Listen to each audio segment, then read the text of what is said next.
a long introduction on this. I was going to give you a short introduction.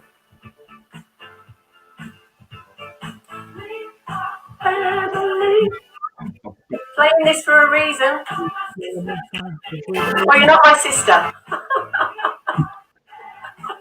Yeah, but I've got my sister with me. I don't know. I've seen some pictures of you, Martin. We are family. That's the important words. Yes. I can see some people coming online. Hello, everybody. Please make some comments. Oh, hi, Danina. I only play a little bit of it. Wait, a few people come on. Very excited tonight. A few more comments, a few more waves, hearts, whatever you want to do.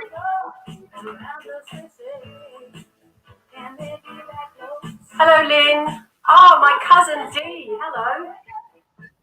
See, you can see who's joining, but I can't. Oh, you should be able to. I don't know why that is. Okay. We are family. Hi, everybody.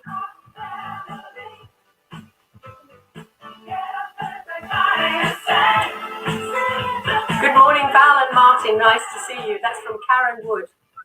Hello, Karen. Yeah. Okay. Ian. Kathy. You know Kathy as well, Martin. Yeah, I know Kathy. Yeah. So hello, everybody, and thank you for joining me. And welcome to you all. I'm super excited to introduce to you. We are family, D. Cousin D just put we're family. So I'm very happy to introduce you tonight to my lovely friend and mentor. And what else do you do for me, Martin? Martin Colclough. Support. Very much so. And I know, so Sandra's online as well. You met Sandra. So Yeah. I met Martin for the first time in the UK when he was living on a houseboat or a longboat, and I was actually going to play Rosie and Jim, but I didn't think people would understand what that meant, so I didn't bother.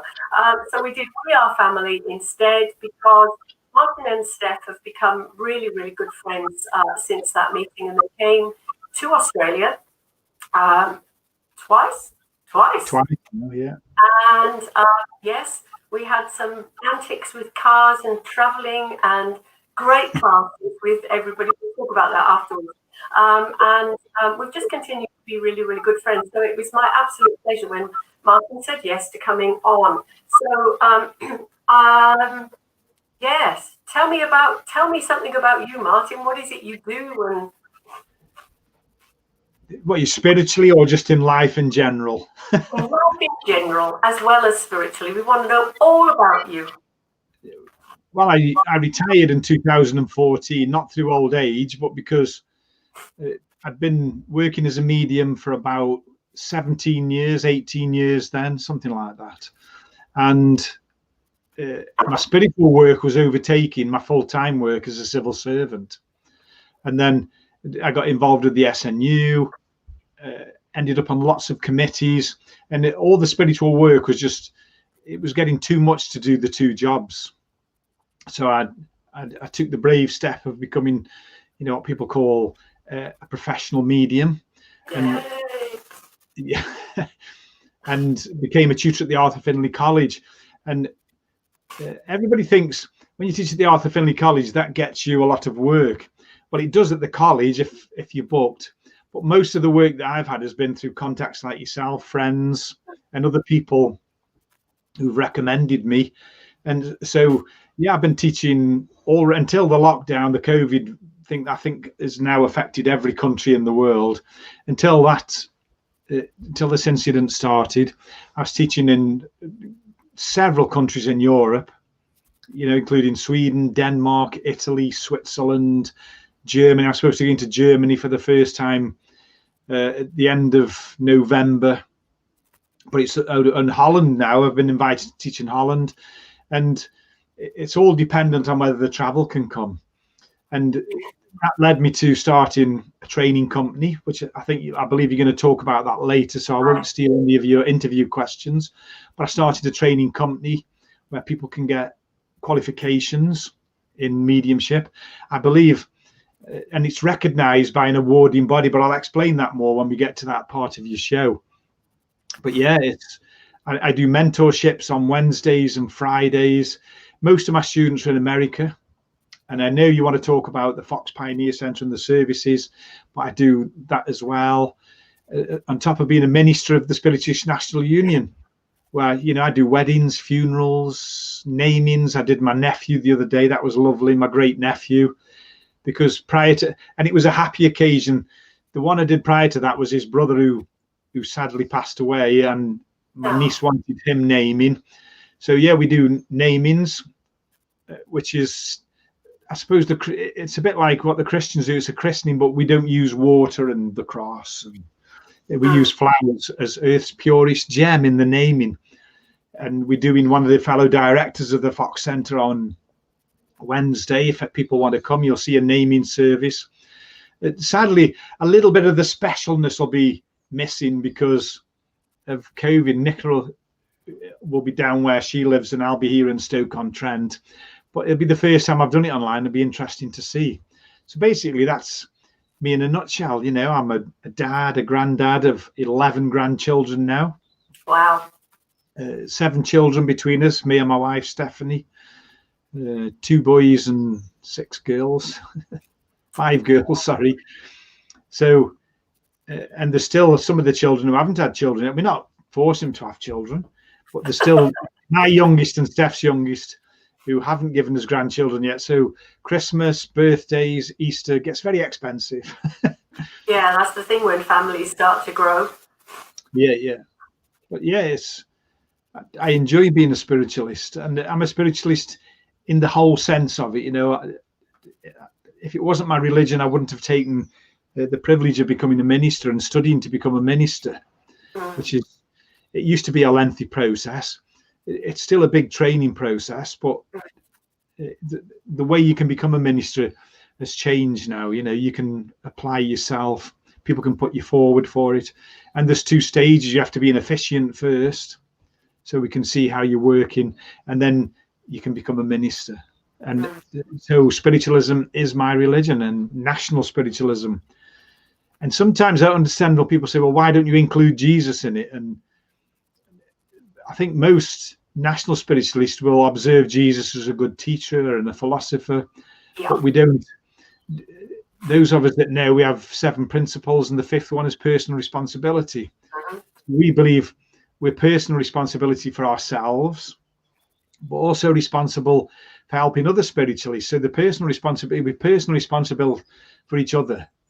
And so therefore we can't accept the vicarious atonement that Jesus died for our sins. We can do anything wrong and just ask for forgiveness. We believe that we're responsible for all our thoughts, words and deeds. Yeah, absolutely. Now, I'm just going to mention something here. And what I was fascinated by is anything that you, Martin, do, and you learn to do so many, you've learned to do so many different things over your lifetime. And it's almost like, I'm going to do that, bang, and you just go with it. And then I'm going to do that, bang, I'm going to go with it. And you stick with it until you've done it. And that is your army profession as well. And you went from one thing to the music. That amazed me, because you've got yourself playing various instruments and at such a level as well. And I remember you telling me you don't do anything, you don't let the people that you work for do anything that you can't do. Does that make sense? Have I said that the right way around? Correct. I mean, that came from the army, because you have to lead by example. Yeah. And I remember we were in Gibraltar in 1980, and we're having manoeuvres, where we pretend war. And we had to do, I'd been playing rugby for the army in Gibraltar. And when I got back to my platoon, the officer said, well, the other section commanders have gone out doing a reconnaissance. We're going to attack this place. Can you do a reconnaissance? So I knew the rock quite well. I went round to the rear of the rock and we climbed up a submarine net, climbed the rock to get to the rear of this position. So me and my men climbed this rock. And when I got back, I told the platoon commander, and all the others were saying where they'd been. And he said, which way did you go? I said, I went up the back of the rock. There's a submarine net, which is like a big ladder made of all interlinked rings, a bit like the Olympic rings, but big, all interconnected. Yeah. And the whole platoon went that way. And what they didn't realize is I was terrified of heights, still am. And yet I climbed over 200 feet to get to this enemy position. And they never expected the attack to come from that. They had no defenses whatsoever, so we completely overran the enemy position. Yeah. But that's what I'm like. You can't live with your fears. You've got to sort of live with your life, not with your fears. So I'm musical, and I was amazed that you had to learn, or you took it upon yourself to learn some instruments as well, because you were going to be teaching and working with and training others. And what were the instruments again that you played? Because that just fascinated me. Well, apart from the snare drum, you see, they appointed me as the drum major of the Staffordshire Regiment. And I said, well, if I'm going to be the drum major, I'm going to learn the instruments, because I'd been a drummer early in my army career. And the drum major, he was a nice man, but he couldn't really read music. And the five players used to whistle. They weren't playing the five, they whistled. Oh. So I had 12 months before I was taking over the job as the platoon sergeant, so like the second in command. And I taught myself music, taught myself to play the military fife, which is like, it's a B flat flute. It's about between 11 and 12 inches long.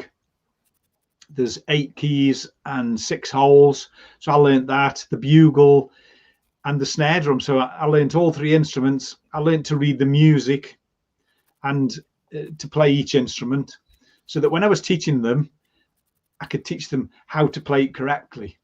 You know, so you what did the all little... that within a year? Sorry? You did all of that within the year? Within a year, yeah. I learned the music for all. Wow. And I wrote my own marches that we played regularly. Amazing. But then I haven't used music in, when did I leave? 92.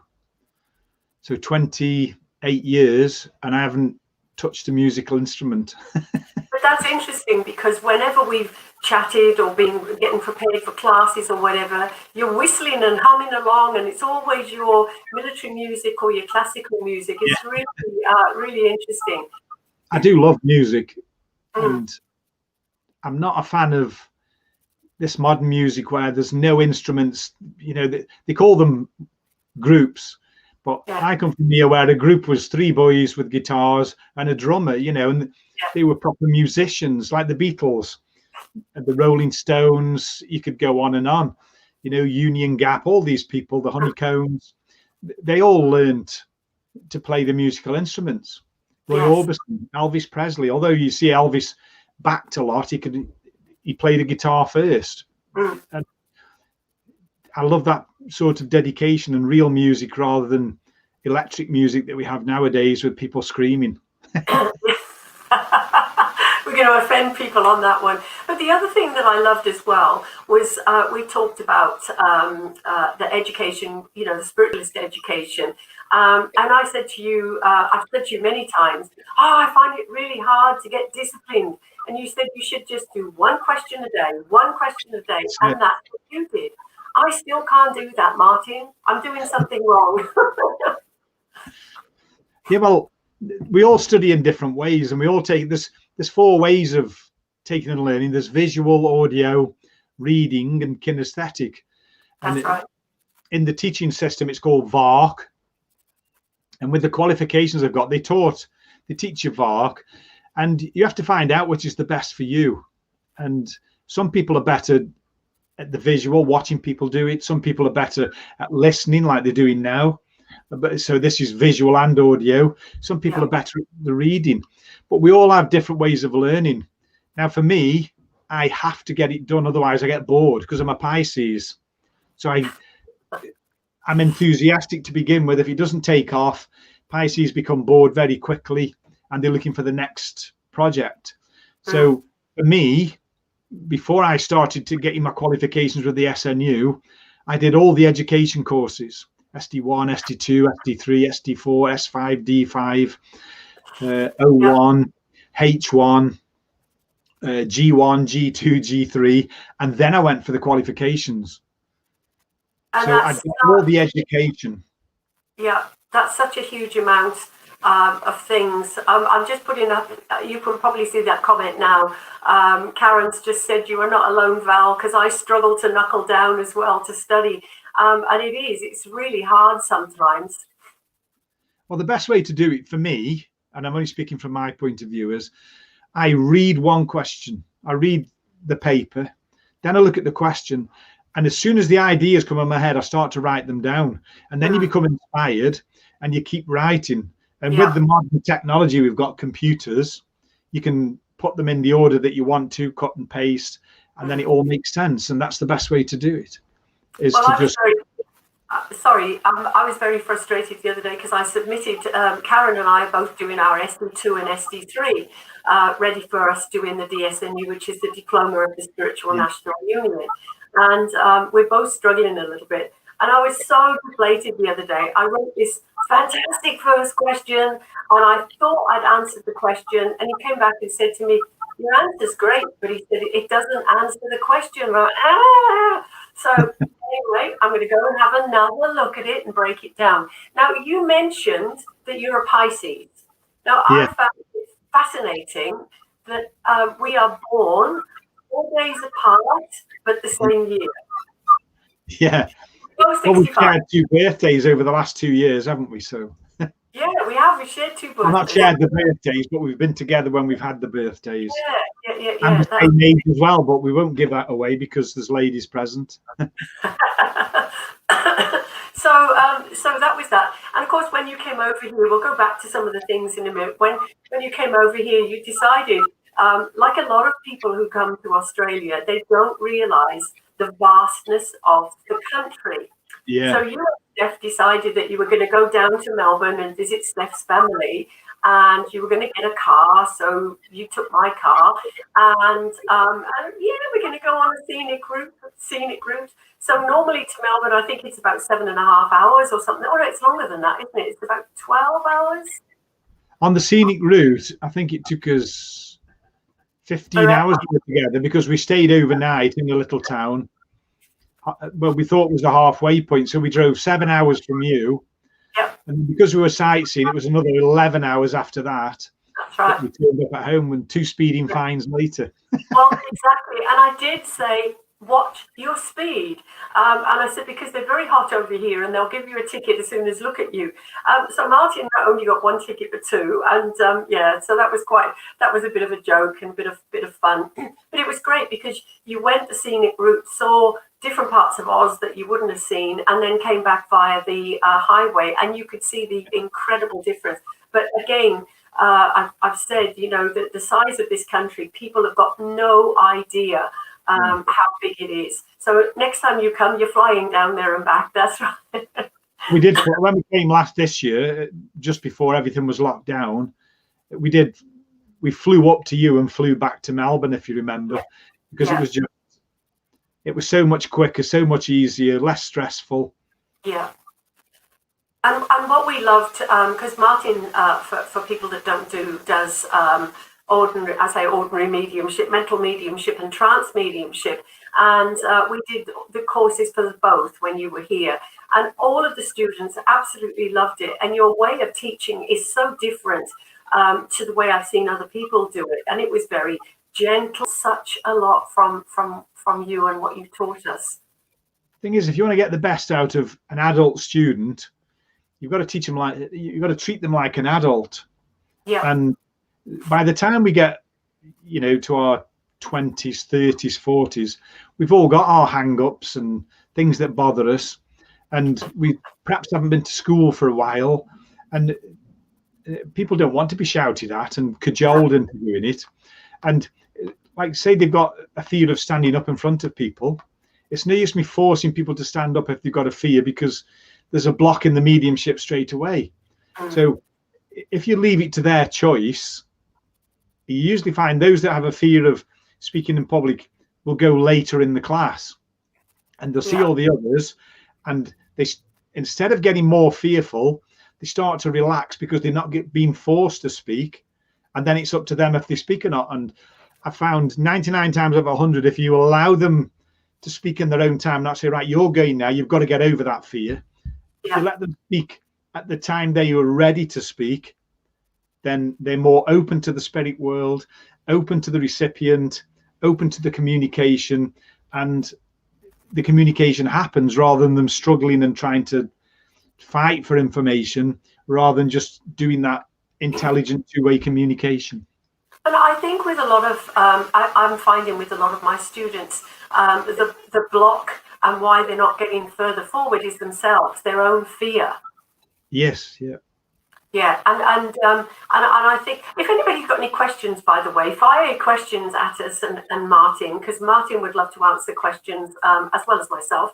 But yeah, we deal with this with students all the time. It is about fear, and they don't want to make themselves look a fool. They don't want to be seen to be silly, and everybody seems to be better than me. You know, you get that sort of that attitude. You know, oh, they're better than me. I remember when I first did the West Wickham Church, where I started many years ago. They had a development circle there with about 15 to 20 people every week. Karen Wood was part of that circle, and they'd go all the way around the circle, and they'd go blah, blah, blah, blah, blah, blah, and they'd come to me and say, "What have you got?" I go, "Nothing," and they'd go past me. I was so frightened to open my mouth because everybody else seemed to be so good, and I didn't want to look a fool. I didn't want to look silly, so I just didn't say anything. I think a good teacher will encourage you to say, "Just tell me what you saw." Yeah. And I can remember one of my early classes, I was sitting with someone, and the gift came to me quite quickly. You know, without being, my father died, voices, clairvoyance, all started the night my father died, as quick as that. And I could give message. This young man sat with me, and he'd obviously heard of me, and the teacher was trying to cajole him. So I said to him, "Just tell me what you've got in your head." He said, "I can see a red watch with a red strap." And I pulled my sleeve up and I got a red watch with a red strap on. And it was a psychic exercise.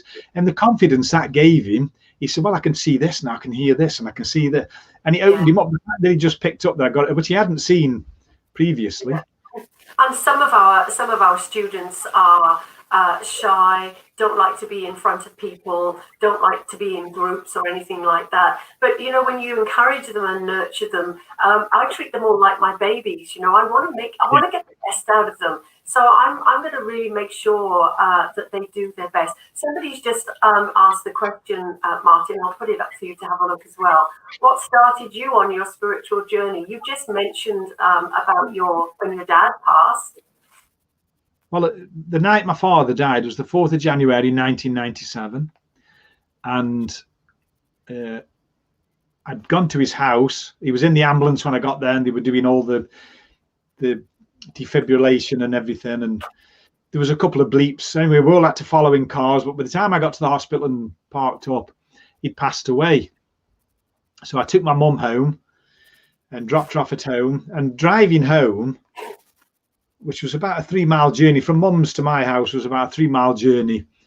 And this voice came in my head, just as clear as I'm talking to you now, saying, "Go to the church, go to the church." And I didn't understand what, I know I've told you the story before, but I didn't know what it was they were on about.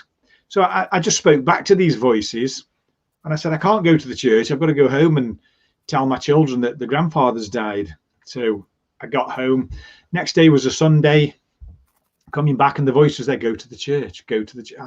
So again, I spoke to this voice, thinking I was going crazy. And I said, "I can't go to the church. I've got to go to my mum. Got to arrange my father's funeral, see if she's all right, and all this kind of thing, see my brothers and sisters." And it kept going on. Then on the way home, on the Sunday evening, we realised that on the way home, there was a spiritualist church. And it was the church. It had been a Methodist church where my mum and dad got married, where my grandfather had been the the choir master. He'd sung in the choir and everything. So I pulled up at the church. I looked at the time of the service. I says, right, I'll make a deal. I said, once everything's sorted, I'll go to the church. So the voices stopped. And when I went back to work, there was a lady there. She said, I'm sorry to hear about your dad. I said, yeah. I said, I kept getting voices in my head when he died. So I'm going to a spiritualist church.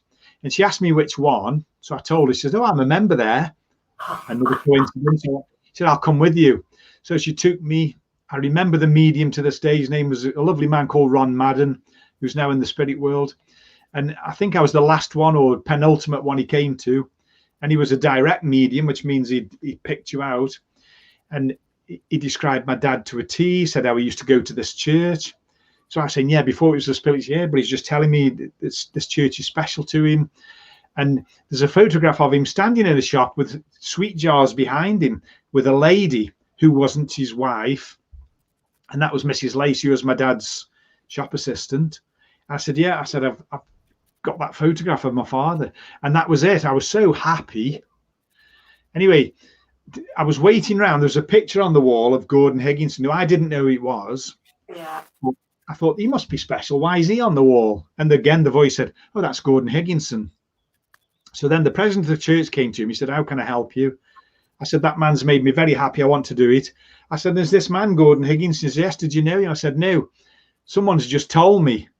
Now, if that was me, I'd say, who told you? But he didn't. He goes, oh, all right. He never. Anyway, so I left that church because you had to be a member, for 50 years before you could join the awareness class and everything. Yeah. And this lady came up to him. She said, there's a new church opened in Burslem on Haywood Road. They are looking for members. So I drove down with my daughter and we were looking for the church. And just as I passed, the church doors opened. And it wasn't a spiritual light, but there was a light. The healing leader was standing there. I found it was the healing leader. So we stopped and asked, he goes, yeah, it opens next week. Everybody's welcome. Why don't you come? So we went next week. And that's how I started. I joined the development group. And October that year, at the beginning, I said the voices came really quick. I did my first service October that year. The information, the evidence was so clear. Yeah.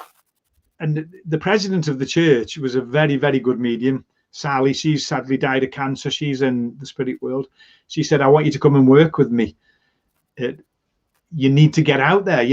There's not much more I can teach you. You're getting the information. You're presenting it in the correct way. And that was from January to October. That's how quick I progressed. Yeah. But, it's been a continuous journey since then. I'm not saying I was fantastic then, but because I've been the drum major, I was confident of standing in front of people, speaking in front of people. And that first service, I'd done 3 or 4 fledgling nights, which I know you understand. But for those that don't, that's when you go on the platform supported by someone else within the comfort of your own church. That your teacher goes with you. I'd done 3 or 4 of those, including spirit art. My spirit art took off. So I was drawing people in the spirit world as well. Wow. This is in the first, 10 months of my mediumship. Everything healing, everything was just, I think they were trying to see where I'd be. And I went to the church. It was a little Christian spiritualist church just over there. And Sally did the address, the philosophical address. And she said, you can go first on the Deming. And, I can remember that first message. It was to 2 young ladies. It was David, who was one of the ladies' husbands. He'd been a lorry driver. I could see his boots. He told me how he'd passed. I can remember so vividly. It was that clear. And anyway, I kept going. In the end, Elaine, who was the chairperson, said, I have to call you to time now. And I, oh my God, I haven't given Sally a chance. And I turned around and Sally, being my teacher, she was grinning from, ear to ear. Yeah, yeah. And that was it. My journey started. They gave me a booking on the merit of that. Then I got other bookings. Other people came to me, they'd heard about it, said, can I take you out? Will you come with me? So I had all these mentors, all elderly ladies who'd had a really good, old-fashioned footing in mediumship. They built foundations. And they took me out, and some had let me speak, some wouldn't. Some I just had to sit there and be in the power. But eventually every one of them let me speak, and do the mediumship.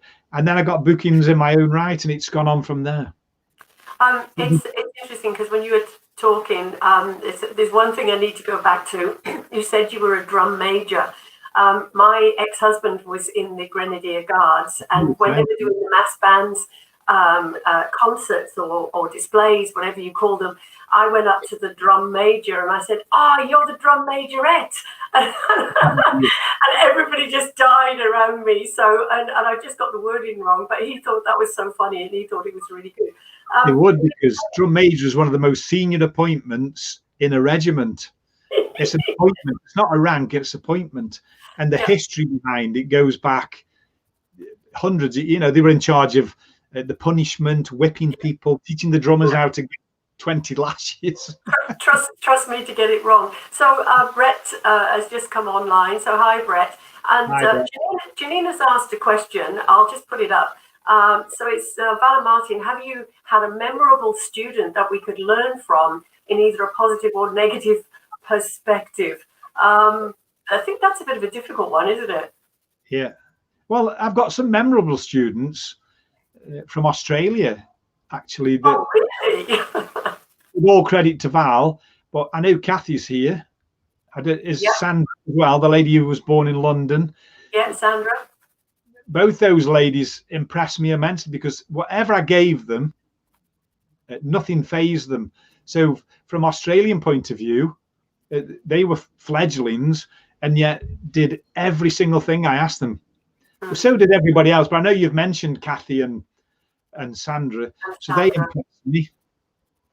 There's been other students from the UK, and from a negative perspective, in the UK, because there's a spiritualist church around every corner. I can go to 8 spiritualist churches in a half-hour journey. You can't probably go to 8 in a 6-day journey, No. Or without flying. So they think I've had a couple of students said, you've taken me as far as you can. And then the next thing you know, they are teaching what I've taught them. And I find that so disrespectful that they come to you just to steal your material. And what you have to remember is, when a teacher devises a lesson, you become inspired, and you might look at somebody else's lesson. So I'd teach that this way. I'd do it this way, because then you're putting your own energy into it. Exactly. But the amount of people I've seen teaching my material just as I've taught it to them, and it comes over so bland. And I can remember once, I'm not going to mention the name because I don't know if she's watching, but I was invited to teach somewhere, and I went over and I taught the mediumship, and then another person was invited to go, and normally they would teach trance, but somebody had cancelled and they asked her if she'd come over and teach mediumship. So they asked me for some lessons, not knowing they were going to the same place as me. Gave them the same lesson. The person phoned me and said, did you give this person some lessons? I said, yes. Why? I said, well, she'd just been here and taught exactly the same as you, but it was terrible. It was really flat. And that's what you have to be careful of. If you're teaching other people, if you're stealing their material, put your own energy into it, make it your own. It's okay having their ideas, but be inspired how you want to deliver it. So yes, I've had students that way. That's on the negative side. Yeah. I've had students, and I say to them, if you go out there and do it better than me, I will be the one in the front row with a box of tissues, blubbing and clapping louder than anybody else, because I want to encourage people to do better. And talking about pinching information, I've created a workbook, as you know, and I hand it out to the students every time we do a workshop. And 2 years ago, I think it was, somebody rang me and said, oh, by the way, this woman is doing a course, and she sat there and opened up your workbook, literally my workbook, and was teaching from the workbook. And he said, I thought you ought to know.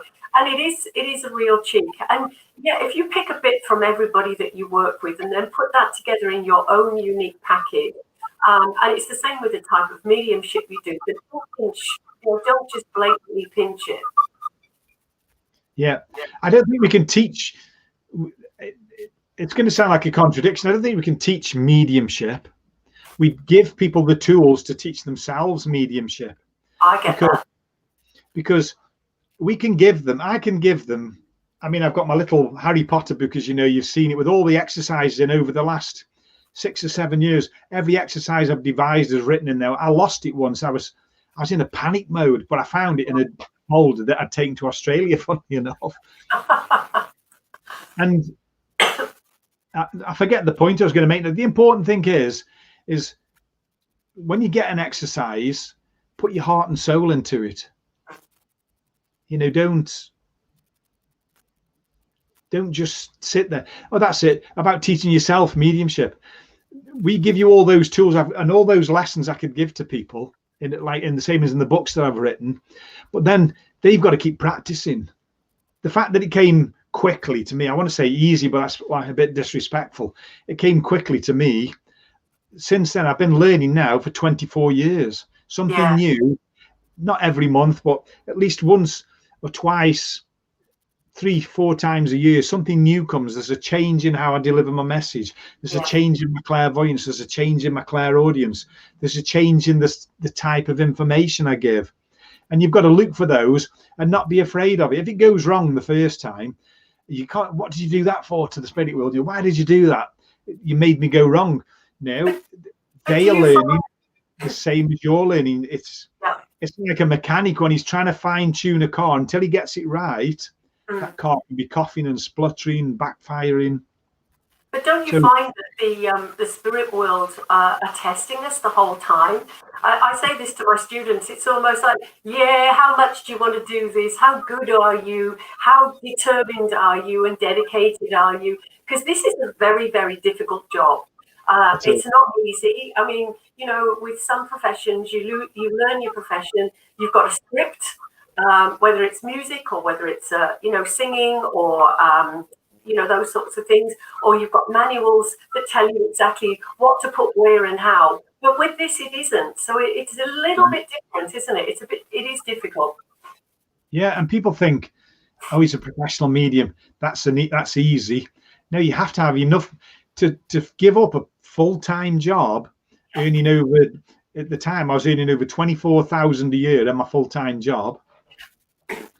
To give that up, to go into just 2 pensions that were less than half of what I was earning full-time, to earn that other 13,000, you have to have that much work lined up.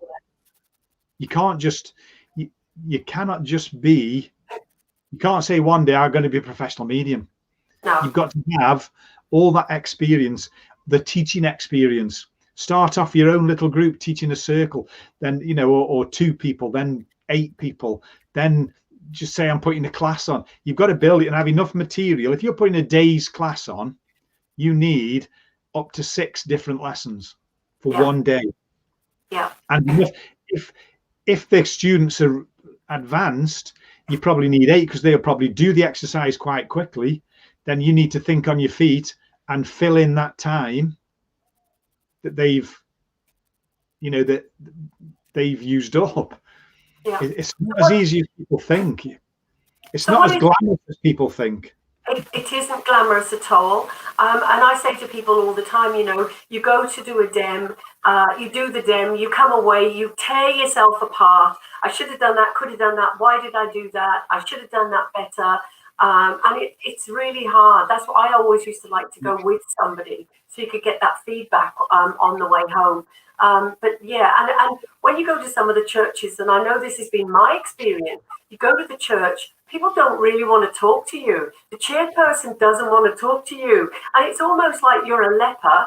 And you know, and they put you in a cupboard in the back of the church, and then they bring you out. But there's no love, no friendliness or anything, and it makes you feel like it does make you feel like a leper, doesn't it?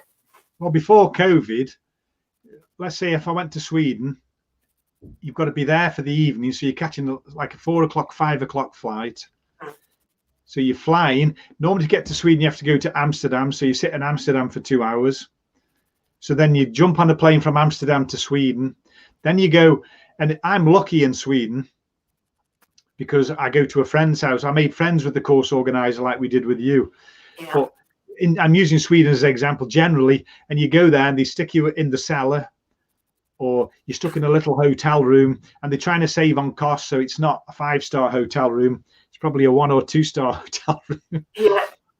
And then they wheel you out, as you say, you probably have to do 12, 14 private sittings each day. Then you're teaching, then you'll do a dem one night.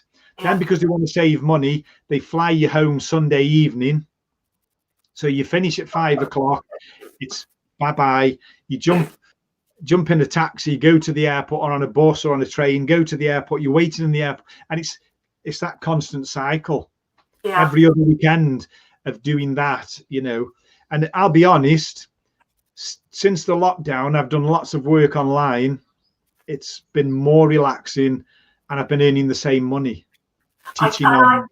I totally agree. People have asked me, you're going to go back to one-on-one training, and I said, why should I do that when I can sit here in my own home and be able to connect people all over the world? And when you were saying about that story, I actually went to work in Turkey once. And so I had to get myself there. I didn't have my expenses paid or anything like that. And it was all the work that I did was in a yoga center. They had me sleeping on a mattress in the yoga center. They had me working from the crack of dawn till the night time. They didn't look after me in the evening. So there's this blonde lady wandering around Istanbul on her own. It was the scariest thing I've ever done. It really was. But Julia's just said, I'll put her comment up so you can see it. Julie said, I love the reality that you bring to the subject. No Hollywood rubbish. and it isn't Hollywood. It isn't Hollywood. This is reality. And you also, I don't know if you're like me, you have people who come for readings and they're blank, or they want to know, can I meet a tall, dark, handsome stranger, or am I going to win the lottery? And I find that there's more and more people who are coming for readings like that, rather than I want to connect to my dad. And I find those really, really frustrating, because that's what I was trained to do, was to give the dad, and all that information. I'll do private sittings, but they're not my favorite because, like you say, a lot of people are after fortune telling, and being a ward holder in the spirit. Although when I do a private sitting out of the SNU's environment, I'm an award holder and a minister. So, and the discipline of the army makes you disciplined in all your life. Yeah. If they come to me, and Stephanie well, we used to do them together. And we'd say, somebody said, can I have a private sitting? And I say, well, we are spiritualist mediums. We don't tell this, we don't do this, we don't do this. It's a spirit communicate. Yeah, I know. So they come and they sit there and you're giving information. I can remember one lady, it's about a lost wedding ring. Yeah, I've lost a wedding ring.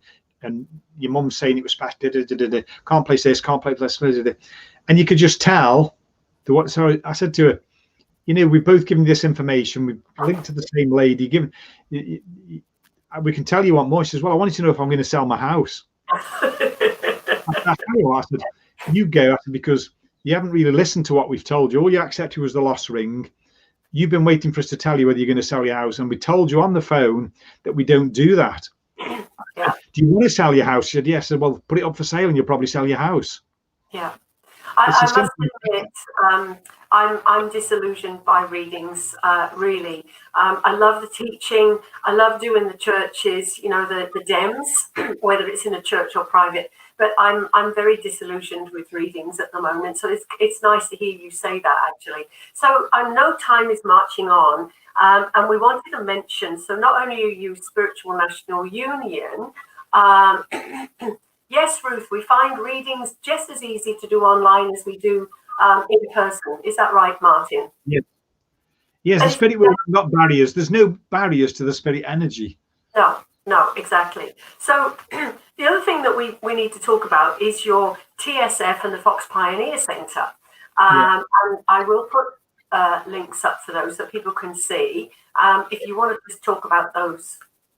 Well, the spiritual fellowship, I always felt that spiritualism is a poor relation where qualifications go. I know the SNU do call it, and I'm not doing them down. I hold my own, which I'm very proud of. I worked very hard to get them all, but I wanted it recognised externally. So the spiritual fellowship, or TSF as you called it, I wrote 10 courses, 5 at level 2, 5 at level 3.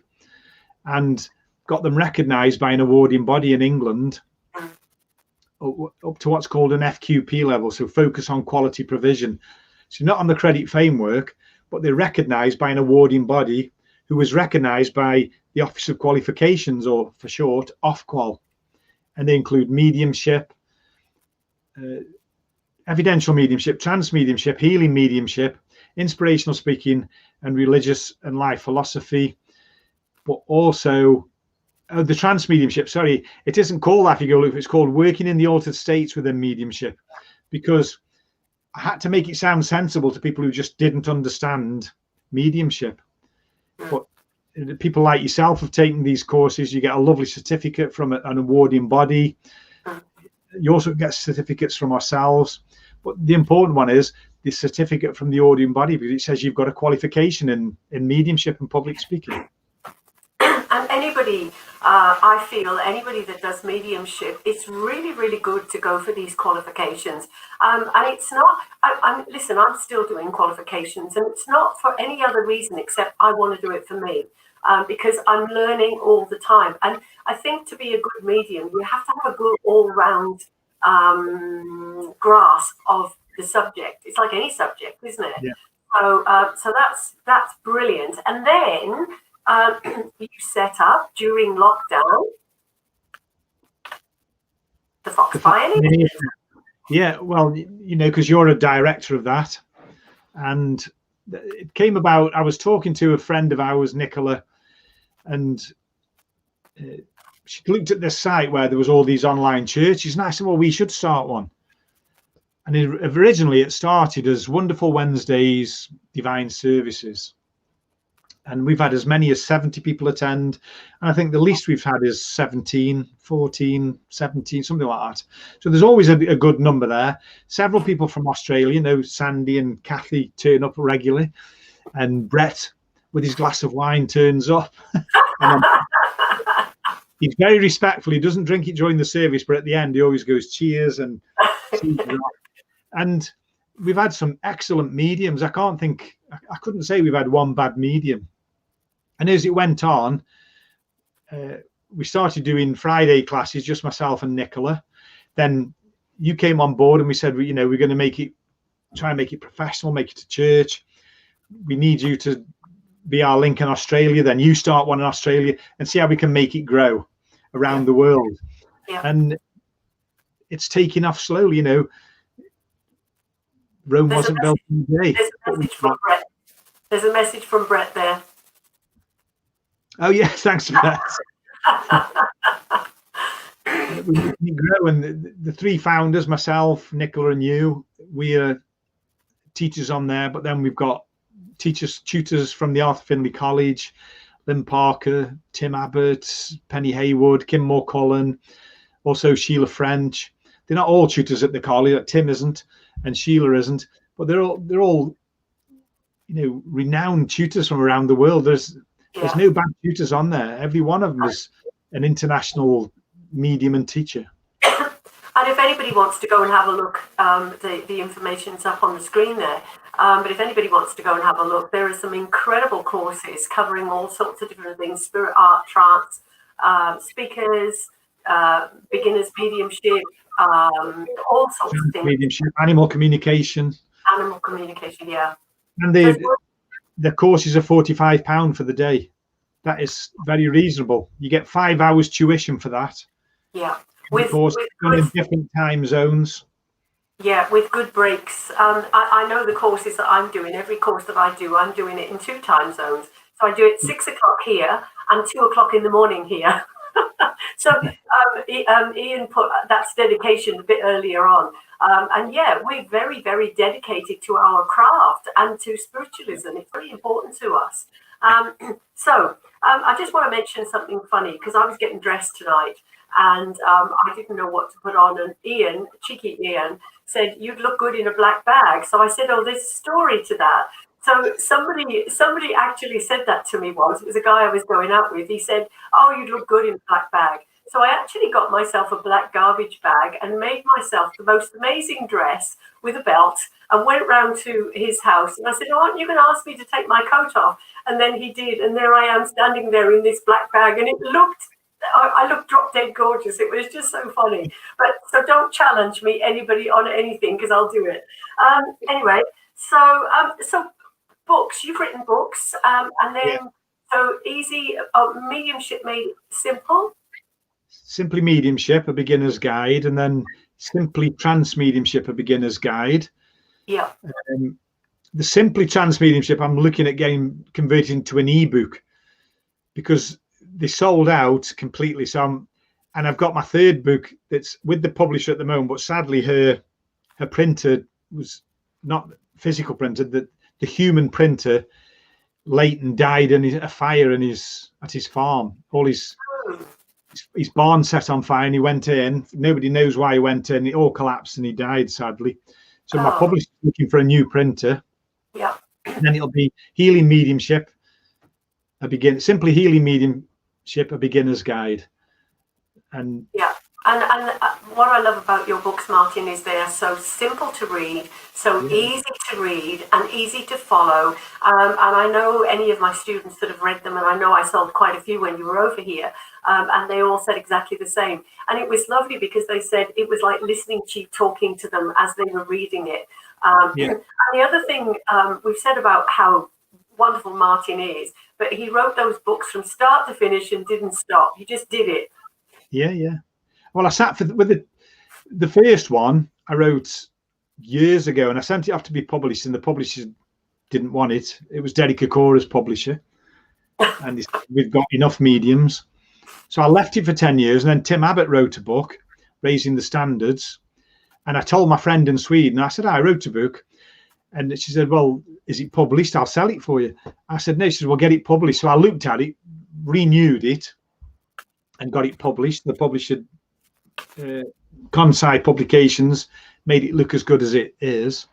And then with the trans book, I was sitting for 3 months. I was inspired to sit for 3 months, got all this information crammed in my head, different lessons, all the lessons that are in the book, or most of the lessons. Some I've shared from other tutors because they helped me on the way.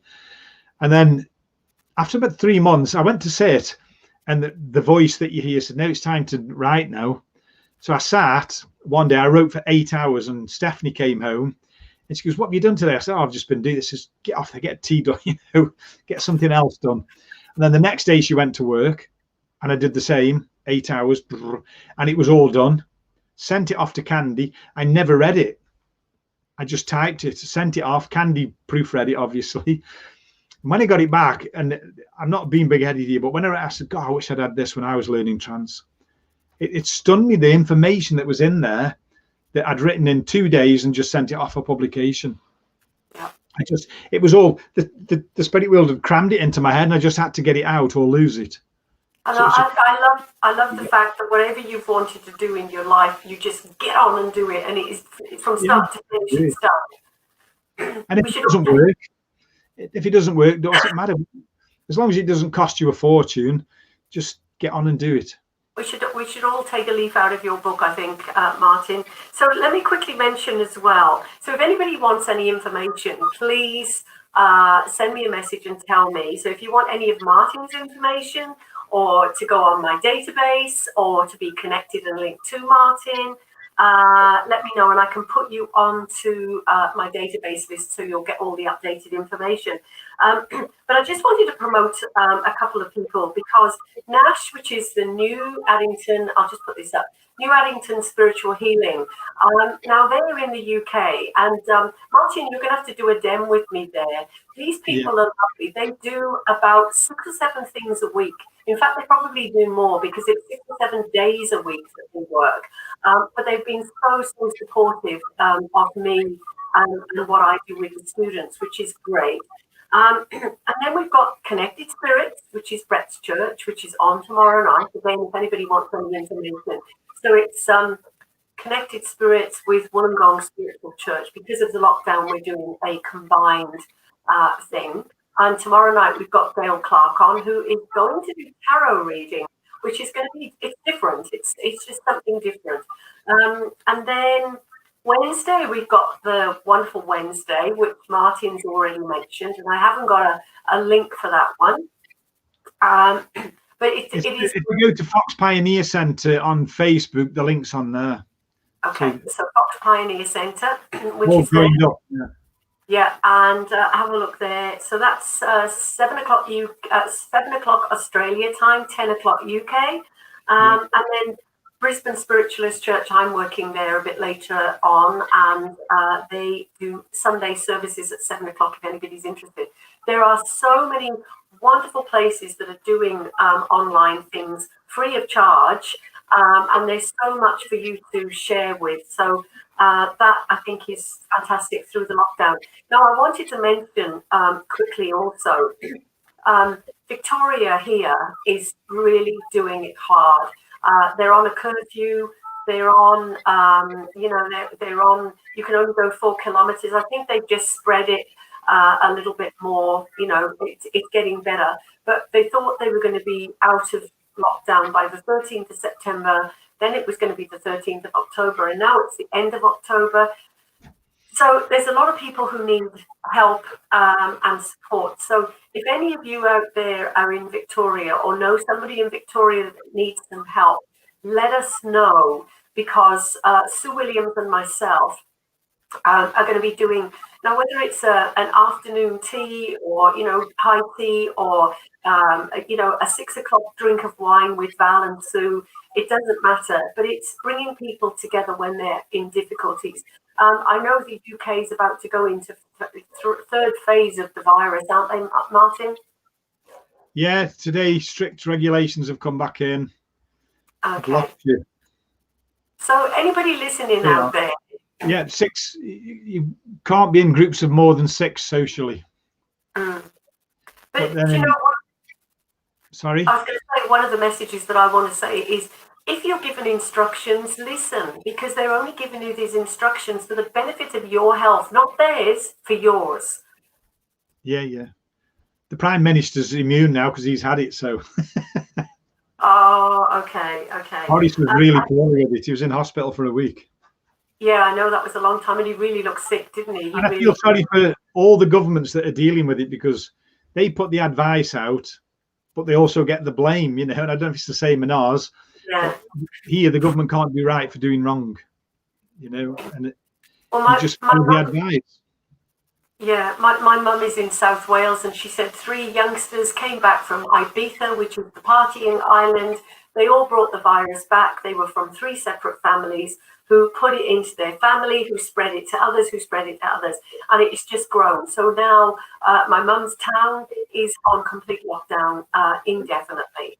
So we've got masks in the car, we've got hand sanitizer in the car. Yeah. Every shop we go on to, we wear a mask. There's hand sanitizer there, we use that. But you see so many people here who don't use the sanitizer, they don't sanitize the shopping trolleys, they don't wear a mask. And it's the same here, Martin. A complete ignorance, I think. Yeah. Anyway, I'm sure we'll get through the other end of that. But anyway, I told Martin he's going to have to sing with me, and he was horrified. So let me just get that one off. I'm not being rude, I'm just getting the lyrics up. What was that? You're just getting the lyrics up. Okay, so everybody joins in with me when we do this. But for me, this part of the service, or this part, not the service, this part of my life is very, very important, because we haven't talked about half the things I wanted to talk about, Martin. But I just wanted people to know that you're just an ordinary guy that does an incredible job in a very determined way. And I'm trying to get the point across that whatever it is, you have to go from start to finish in no time at all, but be the best of the best and do your best. That's it. And I'm sure that creates better students, better people who are working with you. And because you do it in such a beautiful way, it makes it easy for people to be able to do that. So I actually want to say thank you, because I was terrified of trance. You got me doing trance, and I thought, oh, I can't believe I'm doing this. But it was really, really good. And we all thoroughly enjoyed you being here. And I'm so glad, because we got you in the February, and then, of course, March, everything closed down. So we will get you back. All right, we will get you back. Well, let's hope that the plan for 2022 works out. Yeah, and that's right, because we did that broadcast, didn't we? And we told everybody that that's what we were going to do. Okay, so listen, if anybody needs anything, please, val@valhood.com. Mine's on here somewhere. I'm promoting everybody else except for me.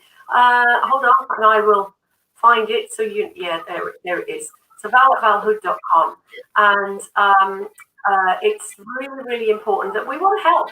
We want to help. And we want to help in any way we can. We want to help with your mediumship. We want to help with your everyday things. Because Martin is a minister, I mean, you do all the ministerial things as well. I'm a reverend over here, the same as Brett, and we do the same. You know, we look after people. So, and that isn't that an important thing, Martin? Yes, looking after people. Looking after people. And each other. And each other. So that's where, you know, that song coming in was "We Are Family" is very important, because it is for me, it's important anyway. Okay, oh gosh, we were nearly playing The Lady in Red. Sorry, wrong song. Okay, so everybody knows that I like to play this song because it's one of my favorites. And I'm going to ask you all to, I'll put it on in the background, but I'm going to ask you all to link. Imagine that you're linking hands. We've got to do this virtually.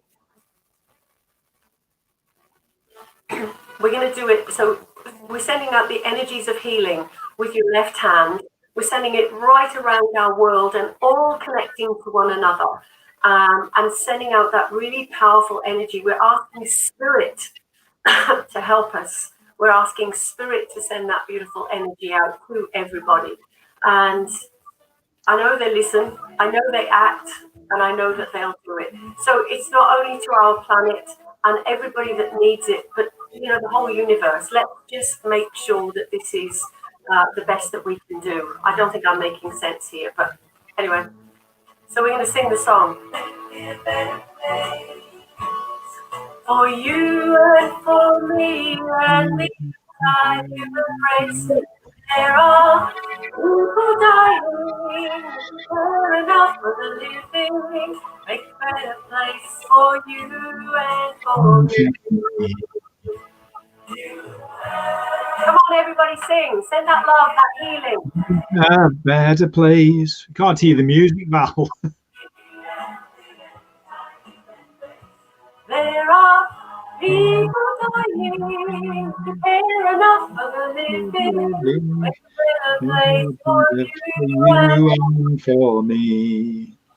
Heal the world, make it a better place for you and for me and the entire human race. People dying, if you care enough for the living, make a better place for you and for me. Care enough for the living, make a better place for you and for me. One more. If you care enough for the living, make a better place for you and for me. You and for me. You and for me. I love that song. I think anything that comes with it. Guys, thank you very much for joining us tonight. Martin, it's been an absolute pleasure. I know. Thank you. I'm watching all the little comments, and people are saying, thank you, Val and Martin. So wonderful to hear your stories. And tonight, somebody said I'm coming at the end, I'll watch it now. Somebody stuck to the rules rigidly, spend most of the time in isolation. Great to find you here this morning. Well, if we can put a smile on somebody's face, then we've done a job. We've done a great job. We're there to help. So I've given Martin my details. If anybody wants any more information, please let me know. There's all my information on there. So I'm the sound okay. I'll put a bit of feedback. But thank you, everybody. Thank you, Martin. It's been a pleasure. And we'll see you soon. Oh, I'll see you Wednesday. Let's have tomorrow. Students will be tomorrow.